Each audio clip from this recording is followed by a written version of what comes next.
Study Chimes में आप सभी का स्वागत है। आज हम लोग भूगोल के 500 इंपॉर्टेंट क्वेश्चंस का पार्ट 4 देखने जा रहे हैं।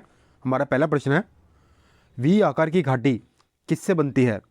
तो जो वी आकार की घाटी होती है हमारी, ये बेसिकली जो नदी है उसके अपरदन के कारण बनती है। तो जब भी हमारी कोई नदी युवा होती है, यानी कि वो नई नहीं होती है, तो वो पर्वतीय क्षेत्रों में तेज गति से बहती है। ठीक है, तो जब वो बहती है तो अपनी तली को काट कर गहरा कर देती है। ठीक है, जैसे ये पहाड़ था हमारा, तो इसमें क्या हुआ, ये नदी ने इसको काट कर गहरा कर दिया। ठीक है, तो जो इसके साइड वाला हिस्सा है ये वी आकार के शेप का बन गया, और ये नदी क्या करती है, इसको काटती जा रही है पहाड़ को, और नीचे की साइड में धंसती जा रही है।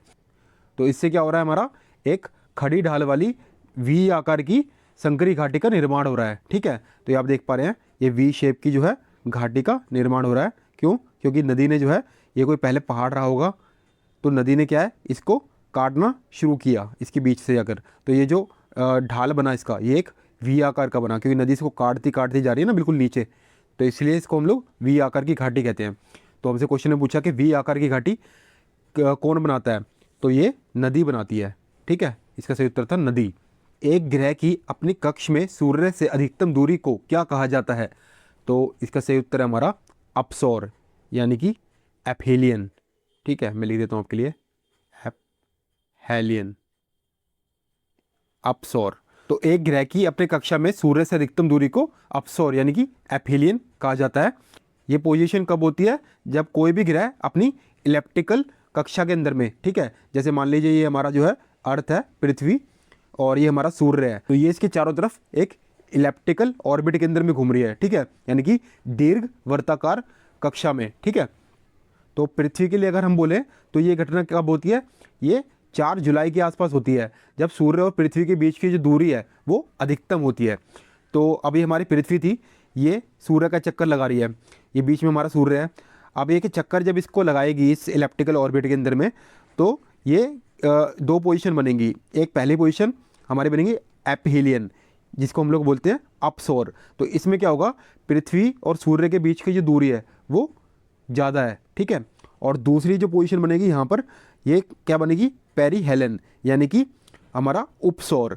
तो इसके अंदर में क्या होगा, सूर्य और पृथ्वी के बीच की जो दूरी है वो कम है। इसको आप एक ट्रिक के माध्यम से भी याद कर सकते हैं। जैसे पेरी मतलब होता है ना पास, पास पेरी, इस हिसाब से आप याद कर सकते हैं, पेरीहेलियन। और एपी मतलब दूर वाला। ठीक है, तो एपीहेलियन मतलब अपसौर और पेरीहेलियन मतलब उपसौर। पास वाला कौन सा होता है? पेरी, यानी कि हमारा उपसौर, और जो दूर वाला होता है वो होता है एपी, यानी कि एपीहेलियन, यानी कि हमारा अपसौर। तो ये आपको याद रखना है। और जो अपोजी है, अपोजी क्या होता है? जो चंद्रमा का पृथ्वी से जितनी भी अधिकतम दूरी होती है ना, उसे हम लोग अपोजी कहते हैं। इस केस में हमारा जो है सूर्य था, अगर यहाँ हमारे मान लीजिए अर्थ होती बीच में, और यहाँ पर अर्थ की जगह यहाँ पर मून होता, तो जो मून जो है अर्थ की परिक्रमा लगाता है, ठीक है, तो उसके पास वाला जो डिस्टेंस होता उसको हम लोग क्या बोलते? उसको हम बोलते पेरिजी। ठीक है, और जो उससे दूर वाला डिस्टेंस होता इलेप्टिकल ऑर्बिट के अंदर में अर्थ से मून का, तो उसे हम बोलते अपोजी। ठीक है, तो अधिकतम दूरी मतलब अपोजी, और पेरिजी मतलब चंद्रमा की पृथ्वी से न्यूनतम दूरी। तो ये मून और अर्थ के केस में होता है। हमारा अगला प्रश्न है, मोरेन कहाँ बनते हैं? तो मोरेन क्या होते हैं? मोरेन जो होते हैं ये गतिशील हिमनदियाँ, यानी कि जो ग्लेशियर होते हैं ना, बर्फ़ के जो ग्लेशियर आपने देखे होंगे, उनके द्वारा जो पीछे छोड़ी गई मिट्टी, पत्थर और चट्टानों के जो मलबे होते हैं, ठीक है, उनसे निर्मित भू आकृतियाँ होती हैं।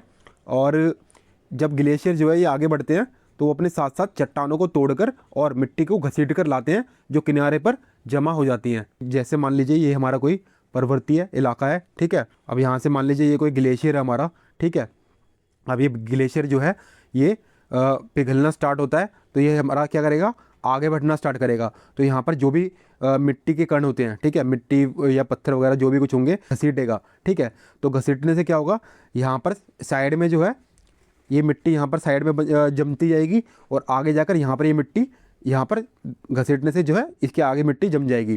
तो ये जो साइड वाली मिट्टी होती है ना, जो जमती है, इसको हम लोग बोलते हैं पार्श्व मोरेन, यानी कि लैटरल मोरेन्स।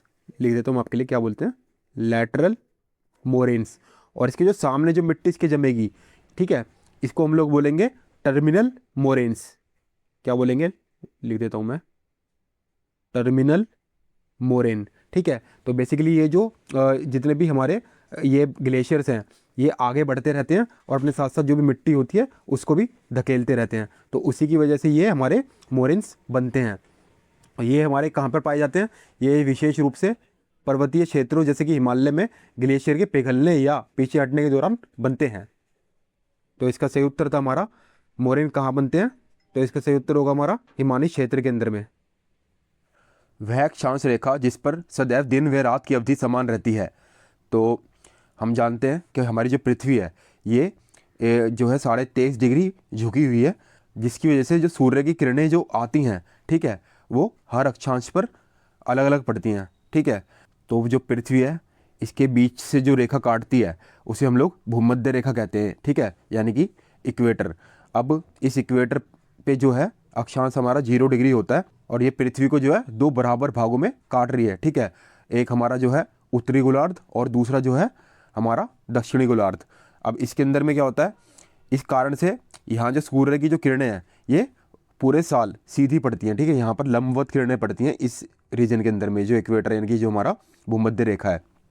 तो जिसकी वजह से यहाँ पर जो दिन और रात की जो अवधि है वो 12-12 घंटे की रहती है। ठीक है, यहाँ पर जो है दिन और रात बराबर होते हैं, 12-12 घंटे के रहते हैं। और वहीं अगर मान लीजिए इससे ऊपर नॉर्थ में जाएंगे हम, किरणें हैं सूर्य की वो भी इस पर अलग अलग मात्रा में पड़ेंगी। और जैसे मान लीजिए नॉर्थ के अंदर में समर है यानी कि गर्मियों का सीज़न है, तो जो यहाँ के दिन होंगे वो लंबे होंगे और यहाँ की जो रातें होंगी नाइट वो छोटी होंगी। ठीक है, ऐसे ही जब नॉर्थ में समर है तो ये जो दक्षिणी गोलार्ध है हमारा, इसके अंदर में हमारा विंटर यानी कि सर्दियाँ होंगी और इस केस के अंदर में जो दिन है वो छोटे होंगे और जो रातें हैं नाइट यानी कि वो बड़ी होंगी। तो वह अक्षांश जिस पर सदैव दिन व रात की अवधि समान रहती है वो कौन सा होता है, ये होता है हमारा भूमध्य रेखा। भूमध्य रेखा यानी कि 0 डिग्री, यहाँ पर जो है सूर्य की किरणें लंबवत पड़ती हैं और दिन और रात की अवधि जो है बराबर रहती है 12-12 घंटे की। पृथ्वी के केंद्र में पाया जाने वाला चुंबकीय पदार्थ कौन सा है, तो जो हमारी पृथ्वी है इसका जो केंद्र है, इसका कोर, इसके अंदर में मुख्य रूप से जो है निकिल और जो आयरन यानी कि जो हमारा लोहा है, ठीक है, Fe, ये जो है पाए जाते हैं। और ये जो है चुंबकीय गुण यानी कि जो मैग्नेटिक प्रॉपर्टीज़ है वो इनके अंदर में होती हैं। और इस क्षेत्र को जो है हम लोग नीफे के नाम से जानते हैं। ठीक है, नीफे यानी कि निकिल और जो हमारा आयरन यानी कि जो फेरस। ठीक है, तो इस क्षेत्र को जो है नीफे परत के रूप में भी हम लोग जानते हैं और ये तत्व जो है पृथ्वी के चुंबकीय क्षेत्र को उत्पन्न करने के लिए जिम्मेदार होते हैं। तो इसका जो सही उत्तर होगा हमारा ऑप्शन के हिसाब से निकिल। ठीक है, और अगर वैज्ञानिक संदर्भ के हिसाब से हम लोग देखें तो जो पृथ्वी का आंतरिक कोर है वो लोहे और निकिल के मिश्र धातु से बना हुआ है। ठीक है, ये जो हमारा आंतरिक कोर है ना, और ये जो है अत्यधिक दबाव में ठोस अवस्था में रहता है और बाहरी कोर पिघली हुई अवस्था के अंदर में रहती है। हमारा अगला प्रश्न है, भूपृष्ठ का कितने प्रतिशत भाग अवसादी शैलों से ढका हुआ है, तो इसका जो सही उत्तर है हमारा 75%। ठीक है, तो हमारी जो पृथ्वी की ऊपरी परत है उस पर जो है 95% जो है वो हमारी आग्नेय चट्टानें हैं। कौन सी हैं, लिख देता हूँ मैं आपके लिए, आग्नेय चट्टानें। कितने परसेंट है ये हमारी, ये 95% है पृथ्वी की ऊपरी परत पर। और 5% जो है ये हमारी ये है अवसादी चट्टानें। ठीक है, ये कहाँ पर है, ये पृथ्वी की परत के ऊपर की हम लोग बात कर रहे हैं। तो जो अवसादी चट्टानें हैं ये पृथ्वी का जो भूभाग है, ठीक है, उसका 75% भाग ढक लेती हैं। कितना परसेंट, 75%। सुनामी किस भाषा का शब्द है, तो सुनामी जो है इसका सही उत्तर होगा जापान। जापानी भाषा का शब्द है ये और ये 2 शब्दों से मिलकर बना है। पहला है सू, ठीक है, सू का जो अर्थ होता है वो होता है बंदरगाह। ठीक है, और दूसरा शब्द हमारा नामी। ठीक है, तो नामी का अर्थ क्या होता है, लहर। तो सू का अर्थ हुआ हमारा बंदरगाह और नामी का अर्थ हुआ हमारा लहर। सुनामी शब्द है ये समुद्री भूकंप या ज्वालामुखी के कारण उत्पन्न होने वाली विशाल लहरों का वर्णन करता है। ठीक है, कौन सी संयोजी यूरोप को अफ्रीका से अलग करती है, तो इसका सही उत्तर होगा जिब्राल्टर जल संधि। स्ट्रेट ऑफ जिब्राल्टर जो है ये यूरोप को अफ्रीका से अलग करती है।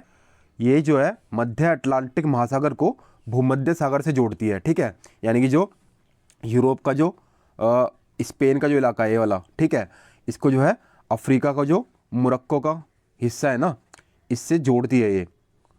तो किससे जोड़ती है? यूरोप का जो हमारा स्पेन है और अफ्रीका का जो मोरक्को है, ठीक है। और इसके अंदर कौन कौन से महासागर जुड़ते हैं? अटलांटिक महासागर और भूमध्य महासागर।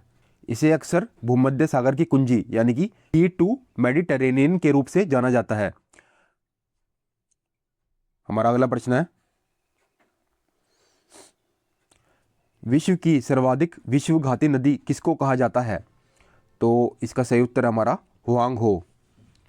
इस नदी को जो है चीन का शोक भी कहा जाता है, क्योंकि ये अपनी धारा को बार बार बदलने और विनाशकारी बाढ़ लाने के कारण इस नाम से जानी जाती है, ठीक है। और स्थानीय लोग जो है ये इससे काफ़ी ज़्यादा भयभीत रहते हैं। अरे हुआंगहो नदी है, ये भारी मात्रा के अंदर जो अवसाद लाती है अपने साथ में, जिससे नदी का जो तल होता है वो क्या होता है, वो ऊंचा हो जाता है, ठीक है। और साथ के साथ ये अपना जो मार्ग है वो भी बदलने पर मजबूर हो जाती है, जिससे क्या होता है, अचानक से बाढ़ आ जाती है, ठीक है। जितने भी जो इलाके होते हैं वो बाढ़ में डूब जाते हैं। इसे जो है पीली नदी या फिर चीन का शोक के नाम से भी जानते हैं। और अगर आपसे भारत के अंदर में पूछा जाए तो आपको याद रखना है, भारत के अंदर जो हुगली नदी है, ठीक है, इसको भी कभी कभी जो है हम लोग विश्वासघाती नदी कहते हैं। लेकिन अगर जो विश्व स्तर की बात करें तो जो हुआंगहो है उसको ये दर्जा प्राप्त है। हमारा अगला प्रश्न है, रिक्टर स्केल का प्रयोग किसे मापने के लिए किया जाता है? तो इसका सही उत्तर है हमारा भूकंप की तीव्रता। इसका उपयोग हम लोग मैग्नीट्यूड ऑफ अर्थक्वेक नापने के लिए करते हैं, ठीक है। ये जितनी भी जो हमारी सीस्मिक वेव्स होती है ना, यानी कि जो भूकंप की तरंगे है, जैसे मान लीजिए हमारी पृथ्वी है और इसके नीचे कहीं यहाँ पर भूकंप की तरंगे हमारी उत्पन्न हो रही हैं, तो उनकी जो ऊर्जा और जो झटके हैं उसके परिणामों को ये मापता है, ठीक है। इसे 1935 के अंदर में चार्ल्स एफ रिक्टर द्वारा विकसित किया गया था। तो इसके अंदर में क्या होते हैं, स्केल होते हैं, जैसे स्केल 1 2 3 4 5 6 7 8 9 10, ठीक है, 10 तक स्केल होते हैं। और ये जो है तीव्रता बताते हैं, जैसे एक स्केल पर क्या होता है, तीव्रता कम थी, 2 पे कम थी और मतलब थोड़ी बढ़ी, 3 पे और बढ़ी, 4 पे और बढ़ी, 5 पे और बढ़ी, इस हिसाब से तीव्रता जो है वो बढ़ती रहती है। और ये जो हम लोग नाप रहे हैं ये भूकंप की तीव्रता के हिसाब से नाप रहे हैं, ठीक है। ये हमारा रिक्टर ने स्केल बनाया था। ऐसे एक स्केल हमारा जो बनाया था वो मरकैली ने बनाया था, ठीक है। किसने बनाया था? मरकैली ने। वो स्केल जो था वो विजिबल डैमेज के हिसाब से था, इंटेंसिटी ऑफ डैमेज के हिसाब से था, ठीक है। उसके अंदर हम लोग भूकंप की जो तीव्रता यानी कि इसको जो मैग्नीट्यूड है वो नहीं नापते थे, बल्कि ये देखते थे कि उसमें जो है कितनी क्षति हुई है। कम क्षति हुई है तो कम तीव्रता का था, और ज़्यादा क्षति हुई है तो ज़्यादा तीव्रता का था, ठीक है। उसमें टोटल 12 स्केल हुआ करते थे। हमारा अगला प्रश्न है, विश्व का मरुस्थल विहीन महाद्वीप कौन सा है? तो इसका सही उत्तर है हमारा यूरोप। यूरोप जो है एकमात्र ऐसा महाद्वीप है जहाँ कोई भी उष्णकटिबंधीय या बड़ा मरुस्थल रेगिस्तान नहीं पाया जाता है। जबकि जो हमारा एशिया, अफ्रीका और जो ऑस्ट्रेलिया है, ठीक है, एशिया के अंदर हमारा जो है गोबी डेजर्ट, ये काफ़ी ज़्यादा बड़ा मरुस्थल है हमारा, ठीक है, गोबी डेजर्ट। इसके अलावा जो हमारा अफ्रीका है, अफ्रीका के अंदर हम लोग जानते हैं हमारा सहारा, ठीक है, सहारा जो है काफ़ी बड़ा डेजर्ट है। और ऑस्ट्रेलिया के अंदर में जो आउटबैक है, ठीक है, आउटबैक जो है ये काफ़ी ज़्यादा बड़ा मरुस्थल है। हमारा अगला प्रश्न है, ओजोन परत पृथ्वी से करीब कितनी ऊंचाई पर है? ओजोन परत जो है मुख्य रूप से पृथ्वी की सतह से 20 से जो 35 किलोमीटर है, ठीक है, हमारा 20 से 35 किलोमीटर की ऊंचाई पर जो हमारा संताप मंडल है, यानी कि जो हमारा स्ट्रेटोस्फेयर है उसके अंदर में पाई जाती है। तो ये परत क्या करती है, सूर्य की जितनी भी हमारी यूवी रेज होती है ना, जो काफ़ी ज़्यादा हानिकारक होती है, उनको अवशोषित कर लेती है, उनको रोकती है, ठीक है। हालांकि कुछ सोर्स ये भी मानते हैं कि जिसकी जो रेंज है हमारी वो 10 से 50 किलोमीटर की ऊंचाई पर पाई जाती है। तो ऑप्शन के हिसाब से हम लोग देखेंगे 20 किलोमीटर हमारा सही उत्तर होगा, ठीक है। पृथ्वी के सबसे निकट स्थित ग्रह कौन सा है? तो हम लोग देखते हैं, ये हमारा सूर्य है, ठीक है। तो सूर्य के बाद जो सबसे पास ग्रह आता है हमारा, ये हमारा होता है बुध ग्रह, यानी कि हमारा जो मरकरी। इसके बाद जो ग्रह आता है वो होता है वीनस, यानी कि शुक्र ग्रह। फिर हमारी आती है अर्थ, ठीक है, और इसके बाद में आता है हमारा मंगल। तो पृथ्वी के सबसे निकटतम ग्रह जो है हमारा, ये हमारा शुक्र ग्रह है, ठीक है। सौर मंडल का सबसे गर्म और सबसे चमकीला ग्रह भी है, जिसे हम लोग भोर का तारा या फिर सांझ का तारा कहते हैं, ठीक है।